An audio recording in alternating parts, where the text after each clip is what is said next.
Il y a des femmes très importantes du mouvement féministe français qui ont dû quitter le mouvement parce qu'elles étaient contre l'avortement. Il y a eu un vrai débat au sein de la vie familiale après l'acceptation de la contraception, parce que certaines, même la plupart, voulaient s'arrêter là. C'est les médecins, comme Pierre Simon, qui ont poussé pour que le mouvement aille plus loin et réclame l'avortement.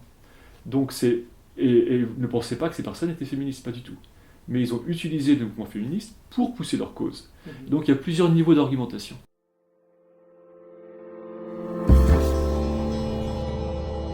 Bonjour à tous et bienvenue dans cette nouvelle vidéo de l'ECLJ dans laquelle nous allons prendre le temps de réfléchir, sortir de l'actualité, de l'urgence pour prendre un petit peu de recul, essayer de comprendre ce qui s'est passé dans notre pays sur l'avortement. Il y a eu beaucoup d'actualités ces derniers mois sur l'IVG, beaucoup de débats, de rebondissements, et aujourd'hui j'ai le plaisir d'être avec Grégoire Pupinck, la nouvelle star des anti-IVG, Dixit, le magazine quotidien.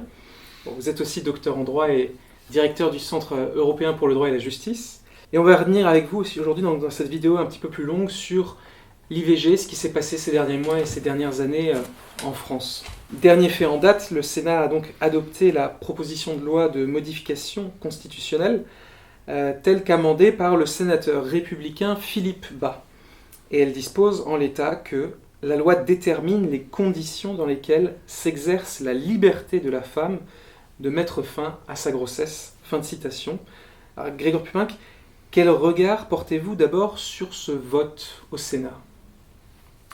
Ce vote au Sénat me fait penser au vote qui a légalisé, qui a dépénalisé l'avortement en France en 1975, puisque c'était déjà la droite qui à l'époque avait permis ce vote.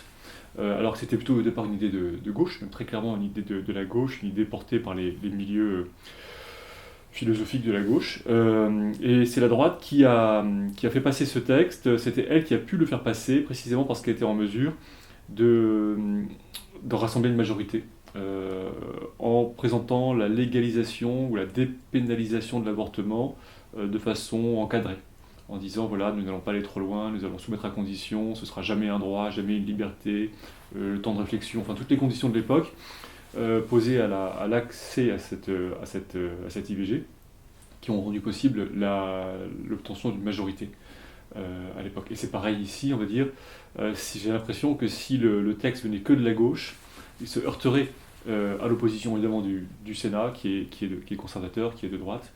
Et donc pour qu'il y ait un texte qui passe, il faut finalement que ce texte soit initié par les conservateurs, par la droite, avec toujours cette même approche un peu trouble qui dit notre approche, vous verrez, est la moins pire, c'est la plus prudente, parce que nous n'affirmons pas un droit à l'IVG, c'est la même chose d'ailleurs qu'en 1975, nous n'affirmons pas un droit à l'IVG, mais nous affirmons une liberté qui est conditionnée. Donc voilà, c'est vraiment parallèle. Vous pensez que sans Philippe Bas, il n'y aurait pas eu de vote favorable du Sénat, pour la première fois quand même?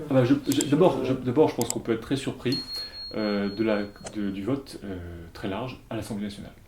L'Assemblée nationale, y compris le parti de Marine Le Pen, a voté massivement en faveur du texte qui reconnaissait un droit à l'IVG, et même vraiment une expression très, très radicale en disant que la Constitution garantit l'effectivité de l'accès du droit à l'IVG. Bon, c'était une formulation très mal écrite, d'abord, mais plus encore très radical, parce que elle affirmait un droit, ce qui est un droit à l'IVG, donc un droit créance.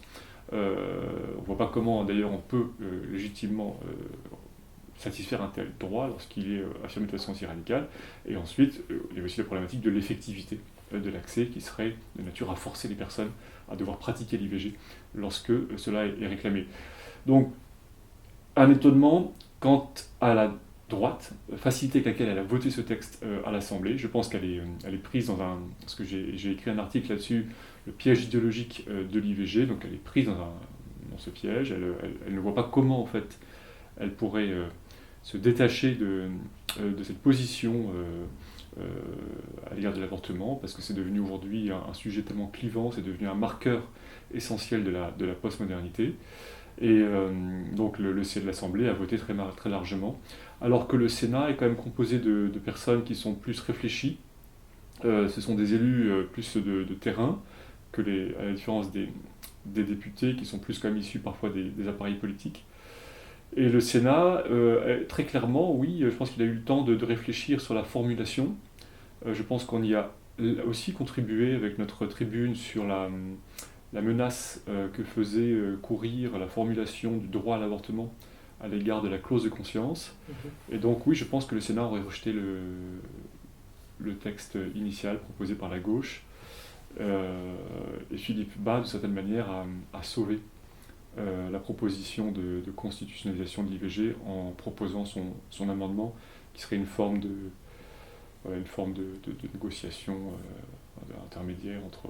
voilà. Alors, la PPL d'origine de Mathilde Panot, donc la députée de la France Insoumise, disposait que, je cite, « Nul ne peut porter atteinte au droit à l'interruption volontaire de grossesse et à la contraception », donc les deux.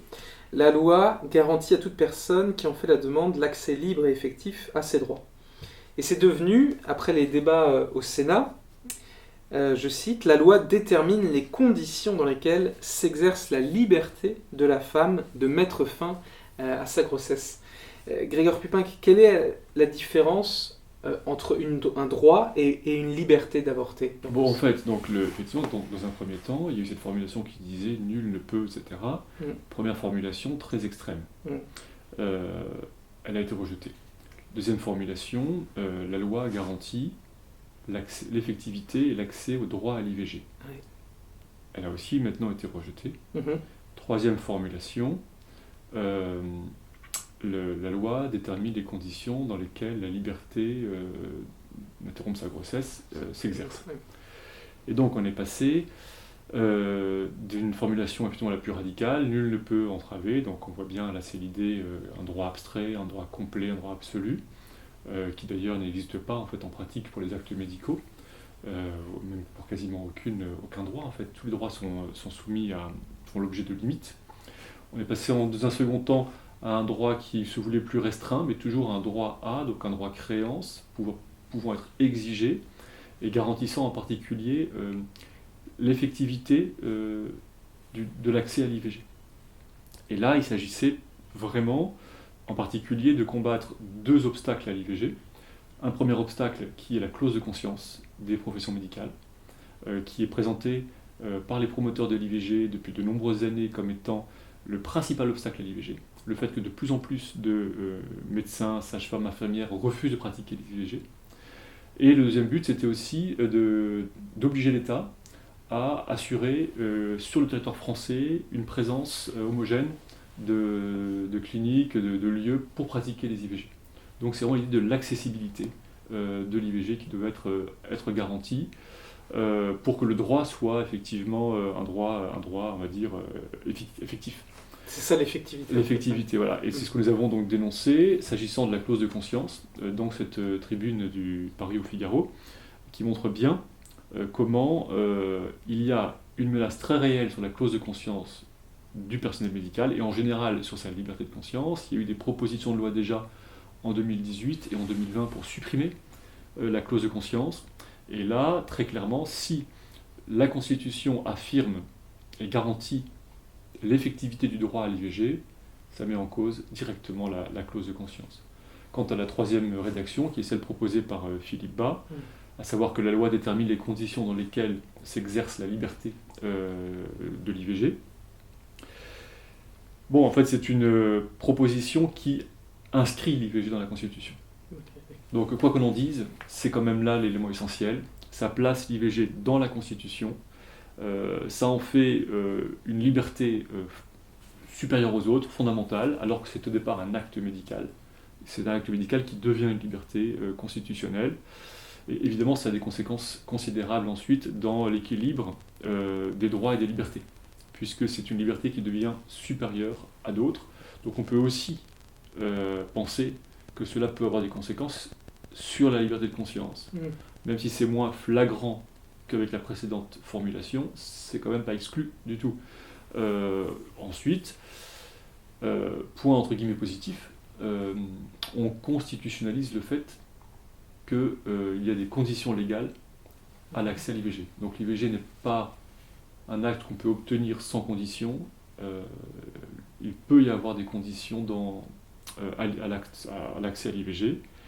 Mais voilà. Vous pensez que c'est fait un peu exprès de ne pas en faire un droit absolu, mais c'est une liberté sous condition, c'est ça Oui, c'est un compromis en fait. Hein. Ça- C'est typiquement un compromis tel que la droite sait en faire. Ça veut dire qu'elle avance jusqu'à un certain point, qu'elle n'aurait jamais accepté il y a quelques années. Mhm. Mais sur pareil, quoi, elle avance un petit peu, petit à petit, elle cède.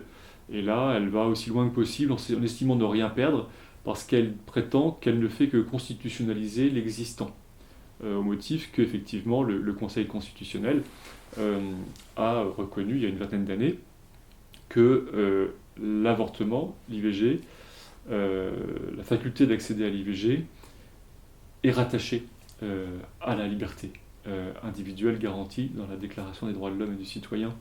Donc c'est déjà, on va dire, dans la Constitution, le fait que l'IVG soit rattaché à une liberté constitutionnelle, de valeur constitutionnelle, est déjà dans la Constitution.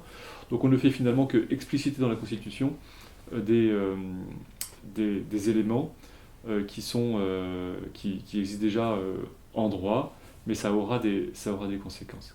Il y a quand même aussi un point qui est important, je ne sais pas si vous... mais c'est la question de la liberté, par opposition au droit. Ah, j'allais venir justement à la question de savoir si ça change quelque chose sur vraiment l'impact. Parce que vous avez dit donc lors d'une conférence qu'on a faite au Sénat que les auditeurs peuvent regarder sur notre chaîne YouTube, vous avez dit que le choix d'inscrire l'IVG dans la Constitution était finalement un choix extrêmement grave, ou en tout cas extrêmement important, et vous le mettiez à la même hauteur que, par exemple, la laïcité Oui. dans la Constitution. Pourquoi alors est-ce que inscrire dans la Constitution l'IVG serait-il aussi grave, aussi important que la laïcité selon vous, alors que dans un même temps, tout le monde quand même s'accorde à dire en quelque sorte, ou c'est un peu ce que vous venez d'évoquer, que ce qui se passe, ça ne changerait rien en fait. On met dans la Constitution quelque chose qui existe déjà, ça ne va rien changer au quotidien. Pourquoi est-ce que c'est en même temps extrêmement important et en même temps ça ne change Bon, rien? en fait, ça changerait quand même des choses. On ne peut jamais prévoir à l'avance que ça va changer, mais ça bouleverse l'équilibre du droit. Ça, c'est une chose qui est certaine. Ça garantit donc ça place l'IVG au rang constitutionnel, donc ça aura des conséquences en pratique en droit. Mais sur le plan plus, on va dire, fondamental ou théorique ou philosophique, oui, mettre l'IVG dans la Constitution a des conséquences considérables. D'abord, la Constitution n'est pas faite pour ça. La Constitution, c'est comme la constitution du corps humain, on a chacun une constitution physique. La constitution d'un pays, c'est l'organisation des membres de l'État. C'est la façon dont le corps social est organisé. Donc on a un corps physique, un corps social, est organisé, il est constitué, il a une constitution, et donc la constitution sert à organiser le corps social, à l'instituer, à lui donner des institutions pour son bon fonctionnement. Donc effectivement, il doit aussi y avoir des principes, des valeurs qui sont affirmées, comme des références morales pour le fonctionnement du pays, c'est évident. Le fait de mettre l'IVG dans la Constitution, en fait, ça vise essentiellement à mettre l'IVG au rang de valeur républicaine. Voilà, c'est ça, je pense, le but fondamental en fait de cette inscription. C'est bien sûr symbolique. Ce n'est pas de protéger l'IVG contre une éventuelle future majorité. Je ne pense pas qu'elle soit vraiment imminente. Donc c'est ça. Donc c'est une question de valeur. C'est une question symbolique, et c'est là où en fait, c'est là où l'on voit, où on perçoit toute l'importance et le caractère sensible de l'IVG. L'IVG, en France, à la différence d'autres pays, est quasiment un dogme. C'est une question qu'il est quasiment impossible d'aborder de façon critique. C'est une question extrêmement sensible, et il n'y a pas de motif à cela. Quand on y réfléchit bien, pourquoi est-ce qu'en France, à la différence d'autres pays, est-il si difficile, si délicat, si brûlant de parler de l'IVG ? Pourquoi ? Pourquoi est-ce que c'est devenu un dogme que l'IVG serait forcément une bonne chose, alors qu'on pratique en France 2 fois plus d'IVG, même plus de 2 fois plus que nos voisins allemands. Donc il y a une dimension philosophique, il y a une dimension anthropologique ou ontologique, c'est le rapport à l'homme. Moi, ce que je pense, et c'est même certain, ce sont d'ailleurs les philosophes qui ont promu l'IVG, les penseurs qui ont promu l'IVG, qui le disent eux-mêmes. Ils disent eux-mêmes, alors bien sûr Pierre Simon qui est souvent présenté parce qu'il était médecin, parce qu'il était grand maître franc-maçon, et c'est donc il a exprimé toute la pensée franc-maçonne relative à l'IVG. et qu'il présente aussi comme étant une pensée républicaine, ou la pensée républicaine, et il dit très clairement que c'est non seulement la séparation de la sexualité de la procréation, mais c'est plus encore la domination de la volonté sur la vie. C'est le fait de ramener la vie humaine à un rang de matériau. Et donc, mettre l'IVG comme un bien en soi, et non plus comme une pratique dépénalisée, et dire que l'IVG, c'est pas simplement un moindre mal, comme on disait autrefois, Ouais. mais c'est un bien en soi, le placer dans la Constitution, eh bien, c'est en faire une valeur républicaine, et le contenu de cette valeur, c'est rien d'autre que son nom, interruption ou arrêt volontaire de grossesse. Ça veut dire c'est la domination de la volonté sur la vie. C'est cette affirmation donc, qui est essentielle comme conception de l'homme. C'est l'être humain eh bien, est plus fort à la maîtrise de sa propre vie, à la maîtrise de la vie. Il n'est plus comme à l'époque antérieure ou dans d'autres civilisations, soumis à un ordre naturel dans lequel il recevrait sa vie. Non, il s'affirme comme étant aussi maître de la vie humaine, sa volonté domine la vie. Et c'est là l'élément, je pense, essentiel dans l'inscription de l'avortement comme un bien en soi dans la Constitution. Vous diriez qu'il y a quelque chose d'un peu plus pragmatique, j'avais envie de dire, par rapport à ce que pense la majorité des Français. Donc, ce qu'on peut dire, vu les analyses de sondages ou de ce qui se dit, qu'une large majorité des Français n'est pas enthousiaste pour promouvoir l'avortement, l'IVG, dire que c'est super, que c'est fantastique, ça, c'est pas le cas. Mais quand même, la majorité est assez d'accord pour dire que ben voilà, si une femme est confrontée à une grossesse indésirée, finalement la légalisation de l'IVG, c'est la moins mauvaise des solutions. Ça lui permet d'éviter des drames. Et donc il y a une espèce de logique de tolérance quand même, en tout cas dans la logique de la plupart des Français, qui est de dire qu'il faut en fait garantir le droit à l'avortement pour éviter des drames, c'est-à-dire que en fait, la femme avorte de toute façon, et que non seulement l'enfant meurt quand même, l'enfant va naître, et puis elle aussi. Donc ce serait plus dangereux en fait d'interdire l'avortement. Est-ce que vous ne pensez pas qu'il y a encore cette approche peut-être plus pragmatique, ou alors qu'est-ce que vous diriez qui est faux? Pourquoi vous n'êtes pas d'accord avec cette approche pragmatique? Non, je ne conteste pas le fait que dans la société, il y a beaucoup de personnes qui estiment que l'avortement doit être légal, Ouais. à certains égards. Maintenant, il faut voir la réalité qui est plus complexe. La question est de savoir si on estime que c'est bien en soi. Dans ce cas-là, effectivement, il faut le légaliser, il faut le mettre dans la Constitution, il faut le promouvoir. Comme d'ailleurs, il y a des campagnes un peu de promotion, Mon corps, mon choix, du gouvernement. Voilà. Donc c'est tout à fait...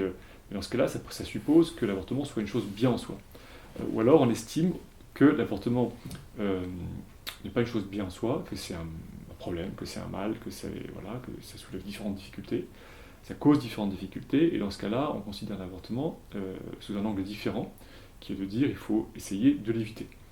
Je pense que tous les pères de famille qui ont des filles ne souhaitent pas, ou des mères de famille ne souhaitent pas que leur fille ait recours à l'avortement. Voilà, personne ne le souhaite en fait. Donc dès lors que personne ne le souhaite, et c'est ce que disent aussi les Français quand on les interroge, les Français demandent qu'il y ait davantage de choses faites pour prévenir l'avortement, davantage de politiques de prévention de l'avortement auprès de tout le monde, auprès des jeunes, auprès des autres. Les Français aussi déclarent que l'avortement est principalement causé par les circonstances de la grossesse, les circonstances économiques, les circonstances matérielles.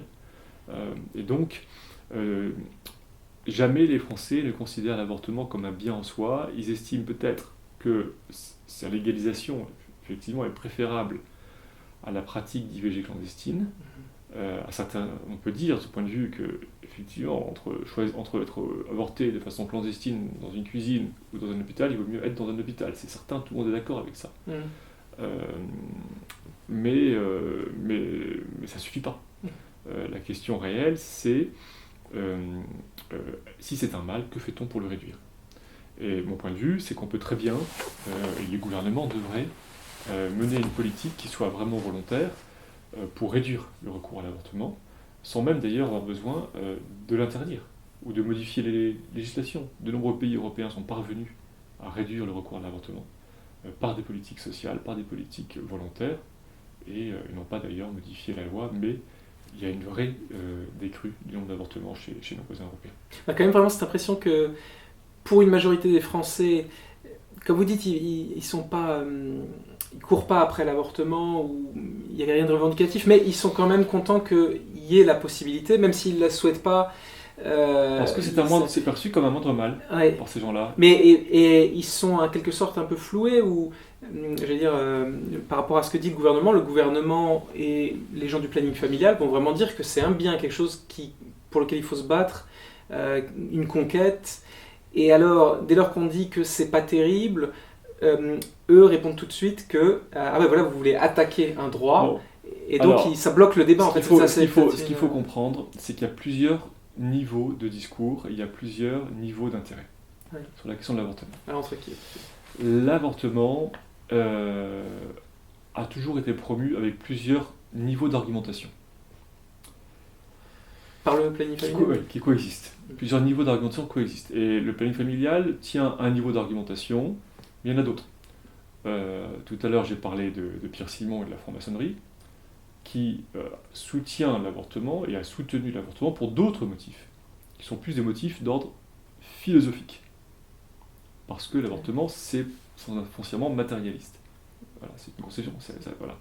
Donc il y a d'autres personnes qui soutiennent l'avortement pour des motifs démographiques. D'autres soutiennent l'avortement pour des motifs eugénistes ou racistes. Donc il y a de nombreux, ou économiques. Donc il y a de nombreux motifs de soutenir l'avortement. Voilà. Et donc ces motifs coexistent. Simplement, certains discours sont aujourd'hui porteurs, d'autres ne le sont plus.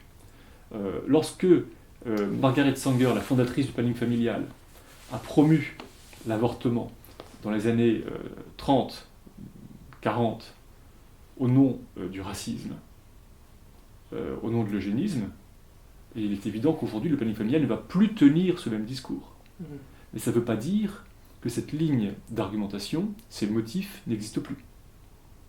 C'est-à-dire que les eugénistes, les racistes des années 30, qui ont promu l'avortement, ont continué à le promouvoir aux Nations Unies, après la Seconde Guerre mondiale. Mais sous d'autres... au nom du contrôle démographique, au nom du risque d'explosion démographique, puis au nom des risques environnementaux. Et donc, les motifs pour lesquels vous allez promouvoir une politique, aussi centrale que celle de l'avortement, sont nombreux. Et d'autres, donc plutôt les milieux ésotériques, les milieux francs-maçons, le font pour une raison spirituelle, ou philosophique. Et tandis que les féministes vont le faire pour une raison simplement féministe. Et c'est intéressant parce qu'à une certaine époque, lorsque, à la fin, dans les années 60, lorsque il y a eu ces mouvements féministes français qui ont soutenu la cause des femmes, eh bien, ils ont été investis par Pierre Simon et par les médecins francs-maçons. Et il y a eu une confrontation entre les féministes, les femmes féministes, qui, elles, voulaient la contraception et une forme de libération sexuelle, et les médecins francs-maçons, qui, eux, voulaient utiliser le mouvement féministe pour leur cause. Et ces médecins francs-maçons n'étaient pas du tout féministes. On trouve des écrits de ces femmes féministes des années 60 qui sont furieuses d'être reléguées au rôle de standardistes, de hôtesses d'accueil du planning familial par les médecins francs-maçons qui, eux, tiennent la boutique et ont leur vision idéologique. Parce que dans les années 50, on pouvait être féministe, être pour la contraception, mais pas du tout forcément et il y a pour l'avortement. Et il y a des femmes très importantes du mouvement féministe français qui ont dû quitter le mouvement parce qu'elles étaient contre l'avortement. Il y a eu un vrai débat au sein du planning familial après l'acceptation de la contraception, parce que certaines, même la plupart, voulaient s'arrêter là. Et c'est les médecins, comme Pierre Simon, qui ont poussé pour que le mouvement aille plus loin et réclame l'avortement. Donc et ne pensez pas que ces personnes étaient féministes, pas du tout. Mais ils ont utilisé le mouvement féministe pour pousser leur cause. Donc il y a plusieurs niveaux d'argumentation. Certains sont audibles, dissibles, d'autres ne le sont pas. C'est la raison pour laquelle certaines personnes, ou c'est la raison pour laquelle je pense qu'en France, on ne se plaint pas du fait d'avoir un taux élevé d'avortement par rapport à d'autres pays. Parce qu'on le laisse faire, parce que ça a un impact profond sur le pays au plan humain. Je me souviens, je crois qu'il y avait une couverture d'un livre, c'était La bombe H, Oui. je ne sais plus qui l'a La bombe P. qui l'a écrit. P, Population. Ah oui, Human, ouais, c'est la bombe P, voilà. Voilà. Donc là, il y avait la logique malthusienne de peur de la surpopulation.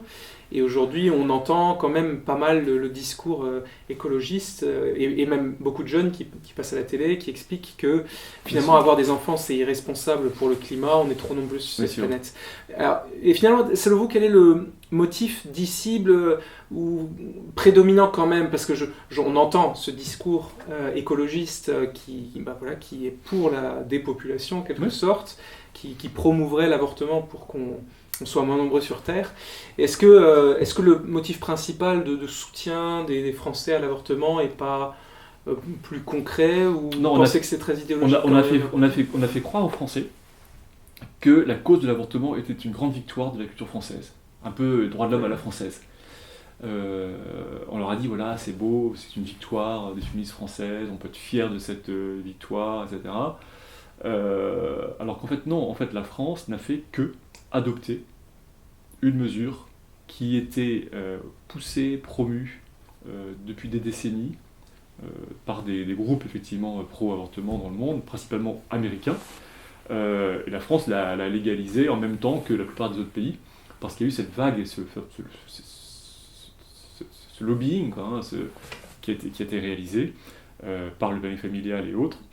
Et donc la France n'a fait que mettre en œuvre une politique qu'elle n'a pas décidée, qu'elle n'a pas choisie, mais qui a été longuement préparée. D'ailleurs, c'est intéressant parce que si vous prenez la loi Veil, vous avez un paragraphe qui dit qu'il faut enseigner aux jeunes les problèmes de population. Mmh. Donc dans la loi Veil, il y a la marque du contexte démographique, de crainte démographique. Aujourd'hui, on dit de dépopulation. À l'époque, on disait de contrôle démographique. Typique de l'époque, on dit donc qu'il faut enseigner les problèmes de population. Et c'est bien cette idée que l'avortement contribue au contrôle démographique de façon essentielle, mais comme d'autres instruments, comme la stérilisation, comme sur toutes les formes de contraception qui ont été mises en œuvre et qui aussi ont été recherchés. Et comme explication du contexte français aussi, où ce sujet est un peu tabou, dans les grands mouvements de pensée explicatifs de l'avortement, est-ce qu'on peut pas dire un mot peut-être du communisme aussi, puisque finalement c'est bien, si je ne me trompe, la Russie qui a été le premier pays à légaliser l'avortement officiellement en 1920, si je ne me trompe pas, juste après la révolution léniniste. Ils l'ont autorisé très largement et ils se sont alors tout de suite rendu compte qu'ils avaient un petit problème démographique, et donc je crois que ça a été restreint peu avant la Seconde Guerre mondiale. Est-ce que et là ça a été promu comme une victoire féministe des femmes sur leur corps par les féministes. Est-ce que ça en fait, l'avortement a été soutenu par l'extrême gauche à la fin du 19e siècle déjà. Notamment plus encore dans les milieux anarchistes, qui estimaient que les femmes devaient faire la grève du ventre pour ne plus donner à la bourgeoisie des ouvriers en nombre et de la chair à canon. Et donc c'était cette idée d'émancipation par le contrôle des naissances, dans une perspective toujours eugéniste, fortement marquée. Donc c'était le cas particulièrement en France, avec tout un mouvement de la régénération humaine. Ensuite, les communistes, c'est un peu plus délicat parce qu'ils ont toujours oscillé entre le soutien et le refus. Effectivement, après une période d'acceptation, ils ont rejeté l'avortement comme étant une forme de doctrine, disait-il, capitaliste ou bourgeoise, visant, parce qu'ils ont bien vu que la pression en faveur de l'avortement venait d'Amérique, venait des pays anglo-saxons. Donc, voyant que cette pression ce lobbying, cette pression politique idéologique venait de ces pays-là, ils ont dit non, on va arrêter parce que, en fait, ils promeuvent l'avortement pour affaiblir notre pays. Or, nous voulons au contraire avoir des ouvriers, avoir une population. Et cette attitude a duré longtemps, en fait, où les communistes ont pu parfois être même les alliés des catholiques sur cette question de la licéité du contrôle des naissances. Alors je reviens au droit dur en quelque sorte. Quand on parle de l'avortement, on parle d'être humain, on parle moins de personnes humaines, on parle de vie en devenir. Comment se fait-il en fait que la qualification juridique d'un fœtus soit si compliquée? Est-ce que c'est vraiment compliqué de réussir à qualifier ce qu'est un enfant à naître? Alors c'est devenu compliqué. Mais ça n'était pas autrefois, parce qu'autrefois on estimait qu'en fait le fœtus, autrefois, je dirais à l'époque, la situation chrétienne, était un être disposant de droits et qu'il fallait tout faire en fait en fonction de son intérêt. En tout cas, il existait pour autant que c'était dans son intérêt, notamment sur les questions d'héritage, donc c'était très clair. Maintenant, ce qui a rendu compliqué la qualification du fœtus, c'est rien d'autre que l'avortement. C'est l'avortement qui a rendu compliqué, qui a rendu le problème. C'est en permettant la suppression du fœtus qu'on a créé un problème avec son statut. De fait, on ne savait plus comment l'appréhender. Qu'est-ce que vous pensez des essais de justification de ce que dit la CEDH? Je crois qu'elle parle de potentialité. Est-ce qu'il y a quand même une base où là on a parlé donc je rebondis dessus, la Caroline du Sud aux États-Unis qui a adopté une loi protégeant l'enfant à naître dès lors qu'il y a le cœur qui bat. C'est quelque chose que d'autres États aux États-Unis ont fait, c'est-à-dire que quand un cœur bat, finalement on a une circulation sanguine, on a des organes fonctionnels qui sont distincts de ceux de la mère. Donc on a une autre personne, un autrui. Alors il n'est pas encore indépendant, mais et puis voilà, il y a quelque chose de sentimental aussi. C'est vrai qu'il faut le reconnaître, de perspective, d'audible. Aujourd'hui, on a les images aussi, les échographies qui se sont un petit peu améliorées par rapport à il y a un siècle. On n'avait pas ça. Est-ce que voilà, il y a quelque chose à sauver dans l'argumentation juridique de ceux qui dénient la qualité d'être humain ou de personne humaine à un fœtus? En fait, il est évident que c'est une très bonne chose d'être attentif aux signes extérieurs de la vie, notamment la question du battement du cœur. Évidemment, c'est une très bonne chose. Maintenant, il est aussi évident que tous les critères qu'on vous aura fixés, tous les seuils seront arbitraires. Donc on dise battement du cœur ou autre chose, ce sera forcément une limitation arbitraire qui dépend de notre perception.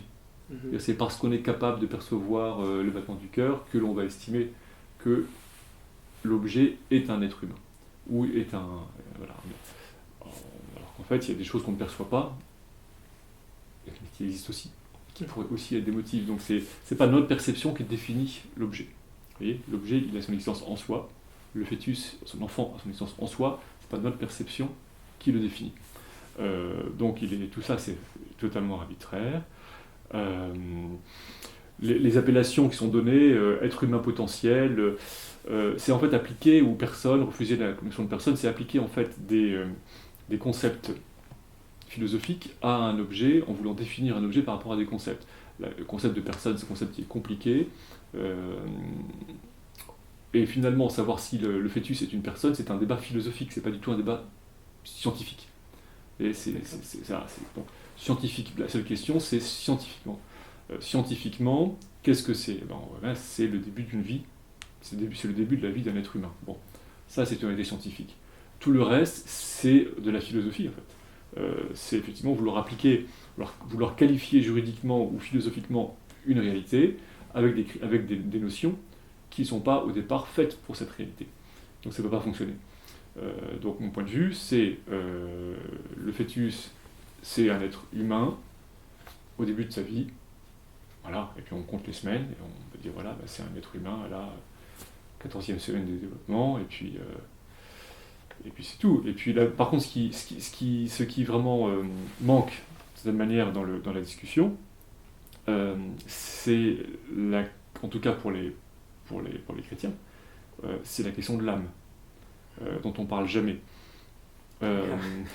Effectivement. Voilà, et donc je pense que si on estime que l'être humain n'est que comme on disait tout à l'heure, un amas de cellules, même pas ça, si on estime, en fait, si on a une conception matérialiste de l'être humain, et c'est ça que je parlais tout à l'heure des francs-maçons, de Pierre Simon, qui ont cette conception matérialiste de l'être humain, c'est-à-dire l'homme ne serait que finalement sa biologie, et bien dans ce cas-là, effectivement, le corps d'un grabataire, inconscient dans sa maison de retraite, n'a pas plus de valeur que son poids au kilo. Et de même pour le fœtus, Ouais. qui n'a aucune valeur parce que ce n'est finalement que de la matière organique qui n'a pas encore d'esprit, qui n'a pas encore de capacité intellectuelle, qui n'a pas encore de volonté. Donc si on a une conception matérialiste de l'être humain, eh bien dans ce cas-là, on ne vaut que par rapport à notre volonté, à notre capacité de volonté, de vouloir, de penser. Et dans ce cas-là, il est évident que le fœtus n'est rien d'autre que de la matière, de la même manière que le personne âgée n'est rien d'autre non plus que de la matière. Et donc ça, c'est la conception matérialiste. Quand on promeut l'avortement, chaque fois qu'une femme avorte, elle est quasiment obligée d'adhérer à cette conception. Parce que sinon, ça l'oblige à se considérer comme une meurtrière. Mhm. Parce que la seule façon, je pense, d'accepter l'avortement pratiqué, c'est de se dire, bon, c'était pas un être humain, c'était juste un amas de cellules. Et à certains égards, c'est vrai si on estime qu'un être humain se définit par sa capacité à avoir une volonté, à avoir une réflexion, à s'exprimer, à entretenir des relations, etc. Oui, par abus de langage, on peut dire que nous sommes tous deux des amas de cellules organisés. Oui, mais spiritualisés, donc humanisés, quoi. Ouais. Ce qui nous distingue des animaux, c'est qu'on est capable d'avoir une discussion élaborée. Alors que ce qui échappe dans cette conception, c'est la question de l'âme. C'est cette chose en plus du corps et de l'esprit, qui existe, en tout cas pour beaucoup de personnes sur Terre, qui estiment que nous avons non seulement une capacité à penser, un esprit donc, une vie, nous avons aussi une âme qui est le principe même de notre vie, et qui en fait nous définit. Justifie le respect. Et voilà, et aussi justifie le respect, et donc même le fœtus a une âme. Et c'est là la question, de mon point de vue, qui est la moins développée. Et même l'Église catholique, ou les religions, bon, bien sûr, elles sont prudentes sur cette question de l'animation du corps, mais c'est une question, c'est un point important. Alors, je reviens juste sur le critère que vous dites arbitraire. Donc, pour déterminer à partir de quel moment il est légalement et en quelque sorte moralement inacceptable d'avorter un fœtus. Alors, vous avez parlé des délais. Alors, il y avait aux États-Unis donc cette question du seuil de viabilité, oui, qui était un critère. Donc, en gros, la jurisprudence avant l'affaire Dobbs, c'était, donc l'arrêt rendu il y a 1 an maintenant, bien, tant que le fœtus n'est pas viable, il n'a pas de droit à la protection de la vie, et dès lors qu'il est viable, donc 22-24 semaines, c'était à peu près le critère. Nous, en France, c'était 12 semaines.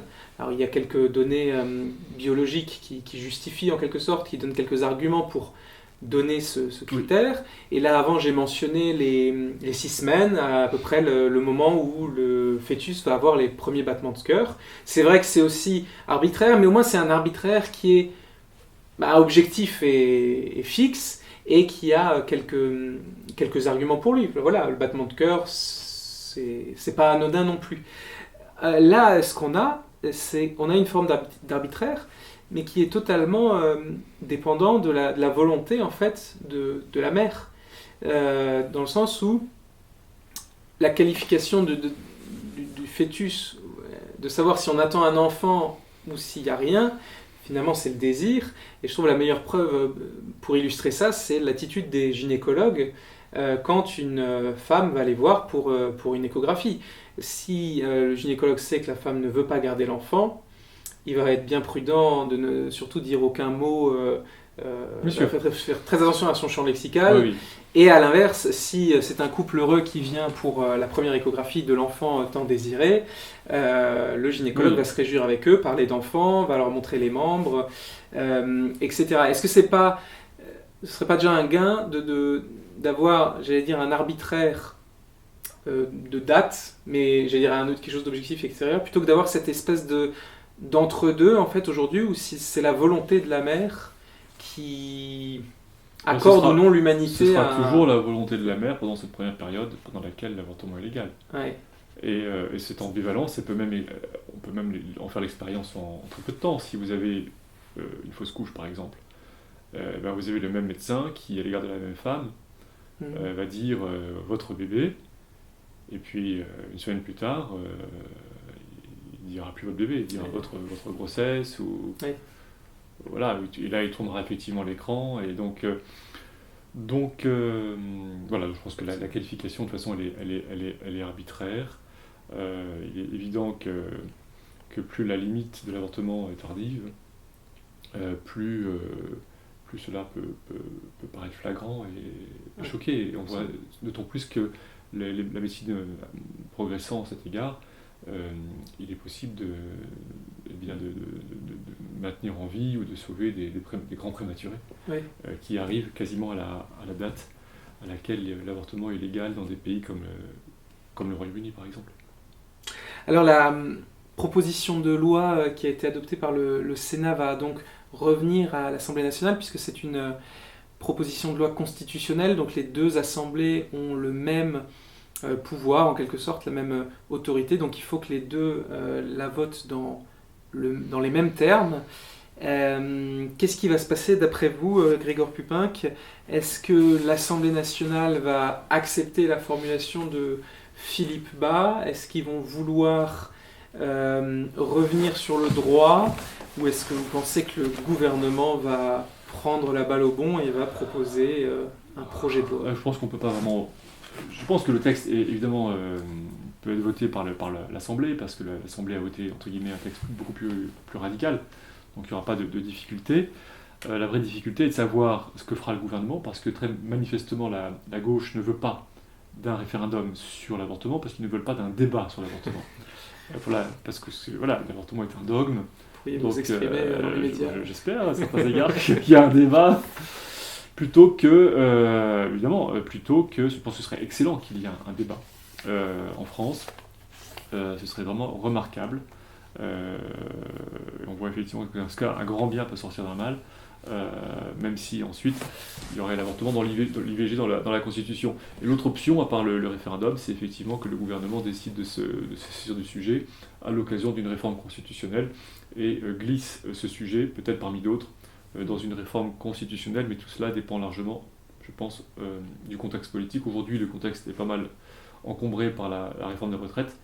On verra comment se passeront les prochaines semaines. En tout cas, ce qu'on peut noter, c'est quand même très peu de discussions, très peu d'argumentation, beaucoup d'invectives de la part des promoteurs de l'IVG, mais très peu d'arguments sur le fond. Aucune réflexion sur la question par exemple de la liberté. On parle de liberté, mais je suis navré, mais quand on écoute des personnes qui ont eu recours à l'avortement, jamais elles nous parlent de liberté. Jamais. Ils disent pas que c'est ma liberté, ils disent non, c'était une épreuve, c'était dans telle circonstance. Et quand on regarde les statistiques, quand on regarde un peu la sociologie, on voit très bien que l'avortement est subi. Ce n'est jamais choisi, c'est pas du tout choisi comme on choisit une liberté, comme on exerce une liberté. Non, c'est subi. Et le gouvernement, le Parlement devrait s'interroger sur tout cela. Plutôt que d'élever l'avortement de façon abstraite, devrait regarder de façon concrète ce que c'est, comment ça se pratique. Et l'attitude la plus humaine à l'égard de l'avortement, c'est pas d'en faire un droit abstrait, mais au contraire, c'est de regarder les causes et les conséquences de l'avortement et de tout faire pour améliorer la situation. Et dès lors qu'on regarde la réalité sociale, on voit tout de suite que ce n'est pas une liberté. Et c'est certainement pas non plus une liberté pour les médecins et les sages-femmes qui doivent le faire.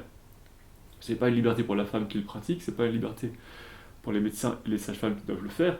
À la limite, l'avortement, c'est une liberté uniquement pour l'homme, quoi. Voilà, moi je pense qu'effectivement, c'est une liberté à cet égard pour l'homme, parce qu'il peut échapper à ses responsabilités, mais c'est quasiment, quand on fait le tour, c'est le seul qui, de certaine manière, en bénéficie. C'est l'homme le grand gagnant. Voilà. Et qu'est-ce que vous avez pensé peut-être plus de la droite ou même de la gauche, peut-être à l'Assemblée nationale? Moi, je suis toujours frappé de voir les députés de droite dire que, évidemment, ils ne sont pas contre l'avortement, ils sont tout à fait pour, ils ne veulent pas remettre en question. Alors que, historiquement, quand Simone Veil a présenté son projet de loi, la droite était très largement contre. C'est toujours drôle de voir les députés de droite finalement revenir tout à fait naturellement sur des choses contre lesquelles ils se sont battus 10, 15, 20 ou 30 ans avant. Est-ce que c'est ça qui vous frappe le plus ou autre chose dans leur argumentation? Vous avez dit que c'était assez pauvre, mais... Oui, en fait, il y a une... Ou l'enjeu démographique. Non, mais ils n'osent pas, en fait, ils n'osent pas traiter la question parce qu'ils savent que s'ils la traitent, ils vont être attaqués fortement, discrédités, et ce qui n'est pas tellement le cas dans d'autres pays. Dans d'autres pays, on peut être de gauche et être contre l'avortement, c'est le cas en Allemagne, par exemple, on peut être vert, on peut être contre l'avortement, ce qui est parfaitement cohérent. On peut aussi être démocrate aux États-Unis et être contre l'avortement, c'est parfaitement cohérent aussi. Moi, ce que je répète, c'est qu'il faut regarder l'avortement pour ce que c'est, au plan social. Et c'est que là-dessus qu'on se fixe. La loi, en fait, n'est pas en soi... la valeur de la loi n'est pas intrinsèque. Aujourd'hui, on veut faire de la loi un symbole, alors que la loi n'est qu'un instrument de régulation. La loi devrait être un instrument avec une finalité sociale. Or, on en fait une fin en soi. On dit, je veux mettre l'IVG dans la Constitution, c'est un succès en soi. Non, le vrai succès, c'est combien il y a d'avortements en France. C'est ça le succès. Est-ce qu'on arrive à en avoir moins? Ou plus, si on estime que c'est bien. Mais c'est pas, le fait de faire une loi en soi n'est pas un succès. Et la droite doit être réaliste et sortir donc de ce piège idéologique de la gauche et être réaliste et regarder le terrain. Comment ça se passe sur le terrain? Est-ce que c'est bon pour les femmes, bon pour les couples et bon pour la France? Comment ça se passe sur le terrain et quelle politique on mène? C'est ça qu'il faut faire. Et la droite est incapable pour l'instant, elle est prise dans ce piège, elle a peur de paraître ringarde, parce qu'il lui manque des convictions. Et je pense qu'il lui manque finalement de la charité, c'est-à-dire la volonté du bien des gens. Parce que, à la limite, à certains égards, la gauche, parfois, effectivement, sur sa façon de militer sur d'autres sujets, on voit bien qu'elle est attentive à certains égards à la réalité sociale. Et là, la droite, là-dessus, elle est complètement incapable, elle a peur, elle est tétanisée. Et c'est encore une fois, c'est très spécifique à la France, c'est très regrettable. Dans de nombreux autres pays, on peut en discuter. Voilà. Et je répète, il est possible de réduire considérablement le taux d'avortement dans un pays comme la France. Je pense qu'on pourrait, sans difficulté majeure, un gouvernement pourrait avoir pour objectif de le diviser par deux en moins de 10 ans. Espérons que la droite prenne cet objectif alors. Merci beaucoup Grégoire Pupin pour ce bon entretien. Merci à nos abonnés de nous avoir suivis. On a une autre vidéo de vidéoscopie très intéressante à regarder sur la chaîne. Je vous la mets en fin de cette vidéo. N'hésitez pas à nous dire en commentaire si ce genre de vidéo vous a plu et s'il y a d'autres sujets que vous voudriez que nous abordions. À très bientôt.